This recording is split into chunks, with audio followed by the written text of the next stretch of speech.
It's because I do believe my effort can impact the future somehow. And if it doesn't, I'll have to die with that. The other day in fantasy, I was trying to decide what receiver I would start. And it was the choice between Amari Cooper and Davante Adams, right?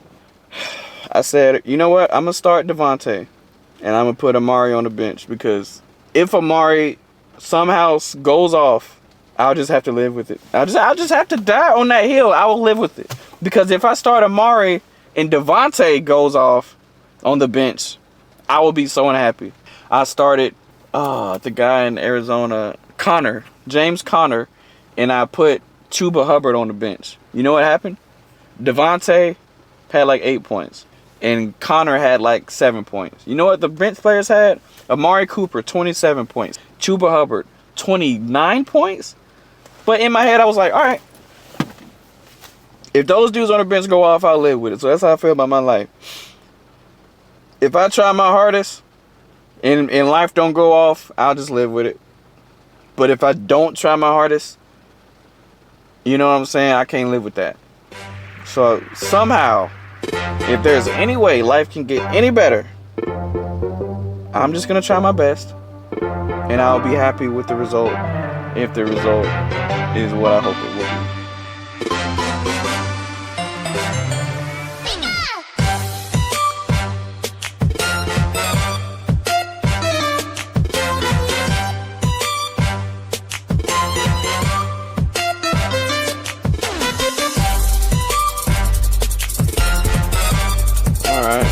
This is a vlog. Let me just show you actually. This is September, you're not going to be able to see. September 26th, 2024. I'm Dre. My name is Dre, and I am going to change my settings on this right quick. So I got off of work just now and I changed, and here's the deal. Today is September 26, 2024, of course, and Hurricane Helene is approaching Florida and the surrounding areas. And basically, there's inclement weather in Atlanta, Georgia, and everyone's panicking. Everyone here is panicking like they're in Florida. But they say when we don't prepare correctly, then we're complaining, like when we had Snowmageddon, then we're complaining about, oh, why didn't we prepare? So we're just preparing for what may happen, which would be power loss, flooding, etc. Of course, not to the extent of Florida, but you know, we're not in Florida, so please. So, you know, everybody's talking about going home early, people leaving work early, everybody's doing it, people working from home. It's actually low traffic out because people aren't out. Like, I just gassed up. I'm getting emails from my apartment complex, my job. Right now I'm looking at people with a bunch of groceries. I see a lady with a cart, and I see a guy with a big bag. And what is he staring at? He was blocking the exit, so I think he was mad at me for driving through the exit. Anywho, everybody's getting off, and they're saying it's gonna be like crazy winds tonight, like up to 60 miles per hour, probably maybe up to 80 miles per hour in other parts of Georgia. However, and everybody's telling me to go home. People are telling me to leave work early today and stuff. But I don't know. I feel like times like this is the spice of my life. I really get a chance to think. I'm sitting down thinking, and I'm kind of like alone, right? Everybody's gone. There's like a few people on the roads, but I feel like I'm sitting out on a ledge and I'm looking out, and everybody's scurrying down below, and I'm like, This is my chance to prove something, you know? Because I'm feeling in this mode. If anybody doesn't know, I'm about to be 28 years old in about 6 months exactly. Not exactly 6 months, but about 6 months. And life is hitting me. I mean, I have really come a long way in my life. I've been through many phases, and I've made tons of progress, truthfully. Now, I haven't even jumped up levels. I've straight up jumped tiers from, like, if you compare where I was 5 years ago or 10 years ago, right? Let's not even talk about 17 years old. That was 10 years ago, which is crazy. But, if you know what I'm saying? When people talk about a 10-year plan, 10 years ago I was a teenager, and 10 years from now I'll be going on 40. It's brain rot to me. It's brain rot to me. It makes my head hurt, really. Because I feel like everything happened so quickly. I went from being a complete nothing to now, you know, my opinion matters sometimes. I'm supposed to make big decisions, and I do make good decisions. Not just for me, but for others. And, you know, as it's raining and people are telling me to go home, seek shelter, I'm like, bruh, how will I ever get to another level if I just do what everybody else is doing? Because I feel like I'm stuck, even though I'm not, but I just feel like I'm stuck. I don't do enough of this. I don't do enough of documentation, truthfully. But I do truly feel like every time I get to a tier, like let's say the tier that I'm at now, years ago I would look at where I'm at now, I'd be like, oh my gosh, goodness gracious, I hope I can be there one day. And if I could only get that, I would be satisfied. And each time I get to that, it's always if I could only do this, man, I may be happy. Oh man, I may be satisfied. But, you know, it's never that easy. And it just happens over and over again until I finally notice that I'm in a cycle, right? Where that cycle continues. And right now I'm there too, where I'm like, you know, I'm doing it well, but I need a boost to get ahead, because I'm not where I want to be at, you know? So they're telling me to seek shelter, but now I'm going to the gym because I need some form of progress. I did everything I could do at work. Of course, I'm not finished with everything, of a long laundry list of things I have to do throughout the entire year. However, you know, I spent quite some time at work. I spent, you know, about 13 hours there yesterday, 11 today, and now I'm like, I gotta go. I have to do this. But I have to be strategic, because I don't want to be out too late to the point where I might be stranded or something. But I need to go get into the gym tonight, because right now it's 7:36. So my ETA at the gym is 7:47 right now. So I feel like that's part of it. That has been part of my story, where the only way I was able to elevate was to really go out of my way a lot of the time and work when other people not working. And before you know it, before I knew it, people that were people that had much more progress than me in an area ended up being behind me. And you don't notice when you're doing it right, because you're really only focused on yourself. Which, there's another issue with that. It's hard for me to believe in that only focus on yourself thing, because how do you know anything if you don't look around, if you're not aware?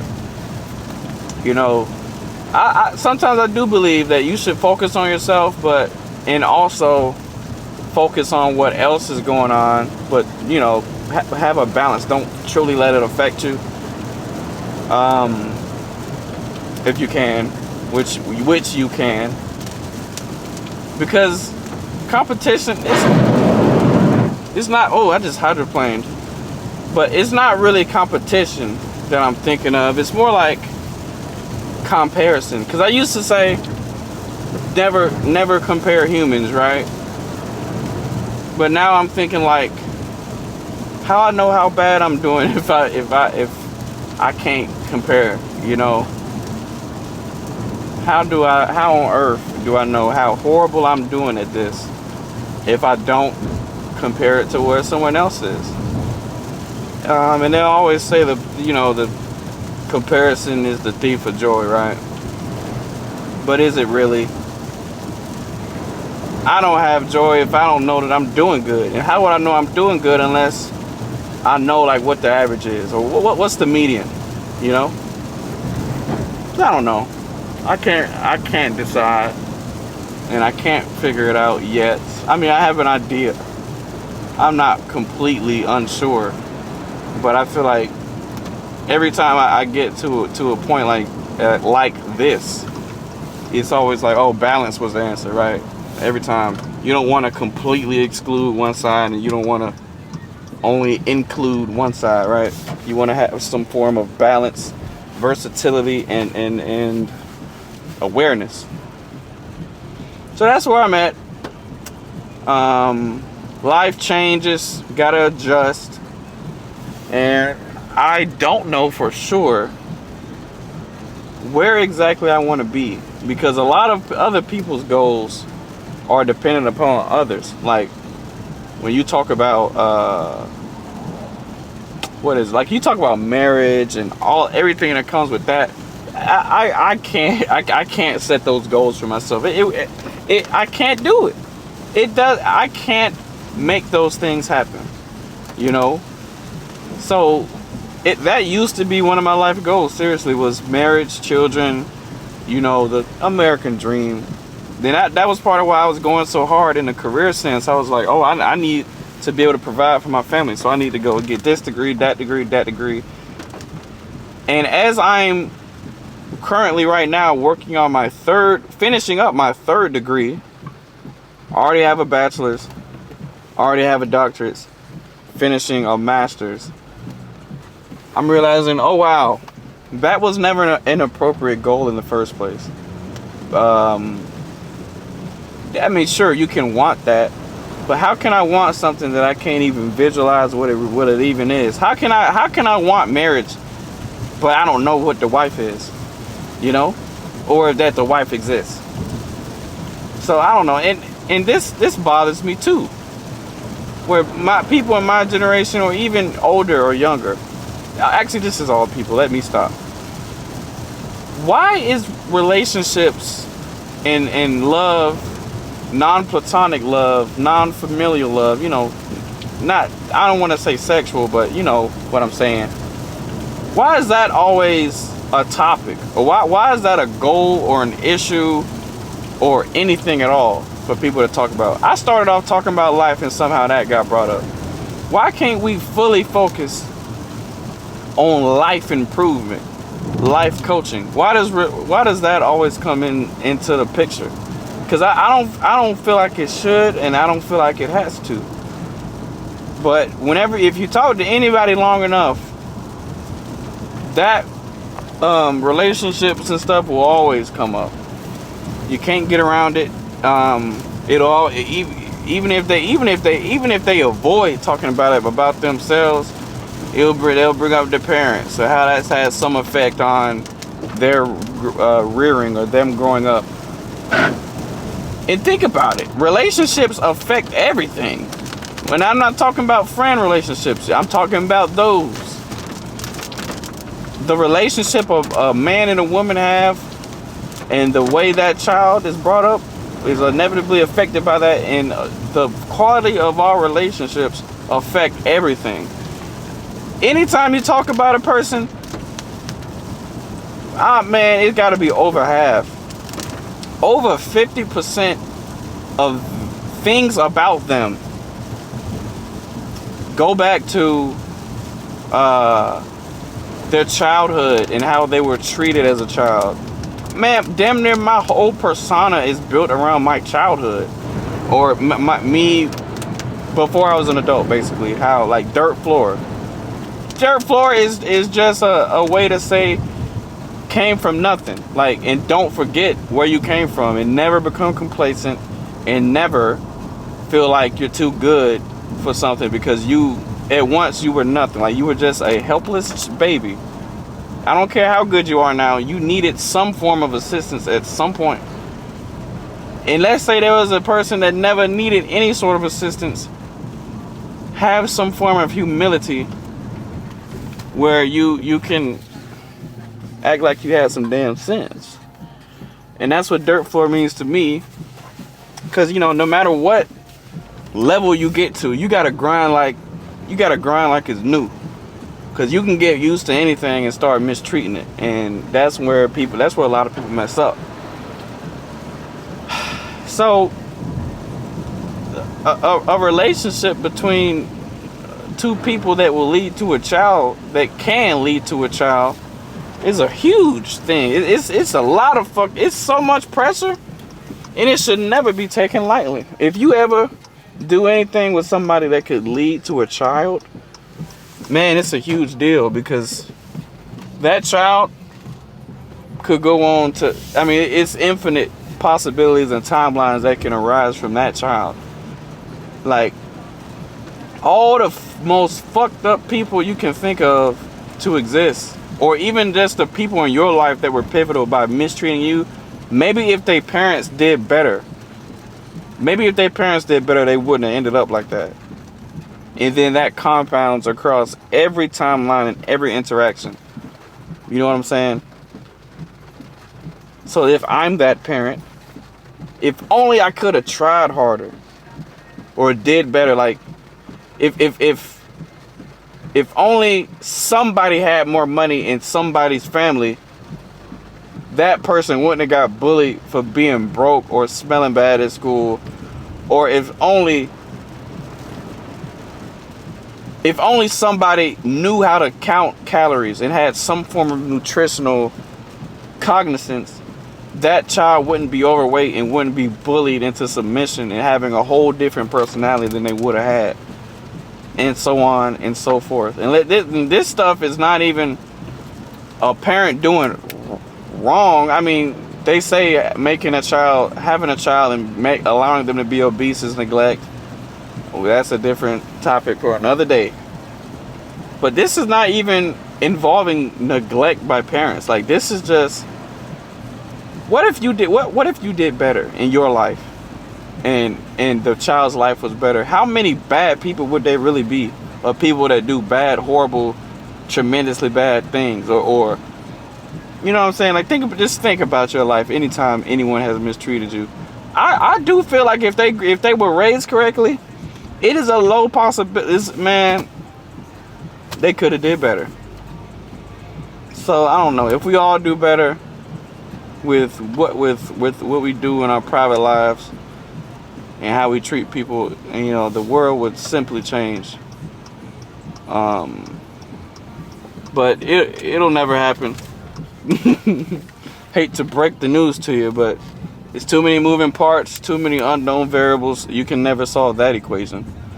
Someone changes the answer and the dummy variables for this regression every second, so you'll never solve it, unfortunately.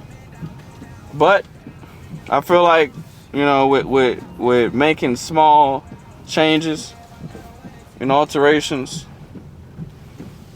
eventually some form of improvement can be made. I don't know how large the improvement will or can be, likely marginal, but that's what I'm dedicated to. That's why I'm pulling up to the gym right now at this awful hour and this awful time. It's because I do believe my effort can impact the future somehow, and if it doesn't, I'll have to die with that. Just like the other day in fantasy, I wanted to start, I was trying to decide what wide receiver I would start, and it was the choice between Amari Cooper and Devontae Adams, right? I said, you know what? I'm gonna start Devontae, and I'm gonna put Amari on the bench because if Amari somehow goes off, I'll just have to live with it. I'll just have to die on that hill. I will live with it because if I start Amari and Devontae goes off on the bench, I will be so unhappy. And the same thing happened with tight end and running back. I started Isaiah Likely, put Dallas Goedert on the bench. I started what's his name? The guy in Arizona, James Conner, and I put Chuba Hubbard on the bench. You know what happened? Devontae had like 8 points. Isaiah Likely had like 0.7. And Connor had like 7 points. You know what the bench players had? Amari Cooper, 27 points. Dallas Goedert, 27 points. Chuba Hubbard, 29 points. But in my head, I was like, all right. If those dudes on the bench go off, I'll live with it. So that's how I feel about my life. If I try my hardest and life don't go off, I'll just live with it. But if I don't try my hardest, you know what I'm saying? I can't live with that. So somehow, if there's any way life can get any better, I'm just going to try my best. And I'll be happy with the result if the result is what I hope it will be. That's all I have to say. This ended up being 20 minutes, so y'all have a great evening. I'm going to go try my best. Y'all stay safe and have a good evening. Peace.